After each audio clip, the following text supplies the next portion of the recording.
Menurut Ran Aceh laweknya kiban ka bang? Hai pu kiban ro. Aceh laweknya kan kamu gam. Aceh laweknya mandum gak buah tu. Haki bangken.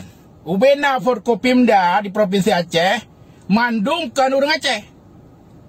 PJ Gubernur kan orang Aceh, Kapolda kan orang Aceh, Pangdam kan orang Aceh, Kajati kan orang Aceh. Mandum urung dikirim dari pusat, mandum urung dikirim dari Jakarta, urung dikirim dari belah de laut.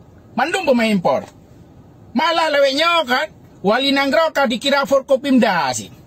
Cuma nak Wali Nanggro. Kahana guna sih kedaya masyarakat. Hai Wali Nanggro hana ijo kewenangan. Kami katakan leweknya ijo tugas ke Wali Nanggro nyangka pesejuk menyonatruk pejabat edeh dari pusat, dari Jawa. Pesejuk ketua umum partai, calon presiden, menteri. Nyangkanya ijo tugas ke Wali Nanggro. Maka saban lagi tancit. Sementara untuk jabatan-jabatan yang nak kewenangan lagi PJ Gubernur, Kapolda, Pangdam, Kajati yang mandumkan orang Aceh. Maka ada pegah orangnya yang boh atau Aceh orangnya kan orang Aceh. Yamban manto yang salah. Hai so yang salah ada sih. Contoh musuh perkara PJ Gubernur yang usulkan PJ Gubernur kan orang Aceh yang ke DPRA. DPRA yang kan mewakili seluruh rakyat Aceh. Hai kada pilih legedanyo DPRA-nya untuk mewakili aspirasi danyo. Diusulkan le orangnya PJ Gubernur kan orang Aceh. Kaki tak terima ayo. Menasih untuk jabatan lain, untuk Kapolda, untuk Pangdam, untuk Kajati.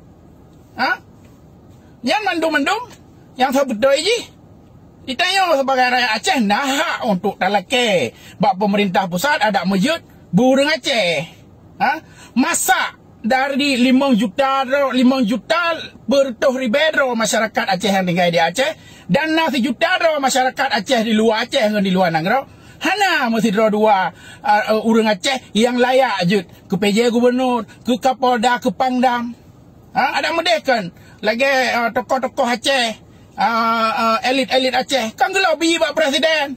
Pak Presiden kamu PJ Gubernur, orang Aceh nebo, Kapolda nebo orang Aceh. Menansi jabatan lain. Hana ada kalah. Kakak lagi kan. Maka kesimpulan jih uranya Aceh uranya mandum kabak jarokok. Mandum gop buhatu. Nyamban.